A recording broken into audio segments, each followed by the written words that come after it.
Hej så. Må jeg bestille en iskaffe på havre, tak? Yes. Gerne masser af espresso.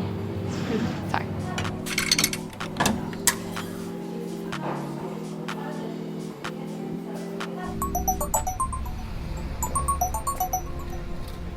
Hej, det er Barbara. Hej. Ja, alt vel. Vil I lave min podcast om til en tv-serie? Altså en podcast, ja. Jo, selvfølgelig skal vi det. Det vil jeg da så gerne. Ja, skal jeg stå for at invitere nogle gæster ind, eller? Jamen, det kan jeg da sagtens. Ja, det var også det, jeg tænkte. Det skal jo være nogen, der ligesom har en... Altså, de skal have en fed livshistorie, ikke? Kan hjælpe med at give unge en mere nuanceret billede af, hvad succes er. Det er ligesom sådan hele tanken. Ja, det bliver da så fedt. Jamen, tusind tak, fordi I ringer. Ja, vi snakkes ved. Super. Hej. Mit navn er Barbara Aurelia, og jeg glæder mig helt vildt til at byde jer velkommen på Viaplay til Espresso Yourself Vodcast med mine spændende og inspirerende gæster. Vi ses.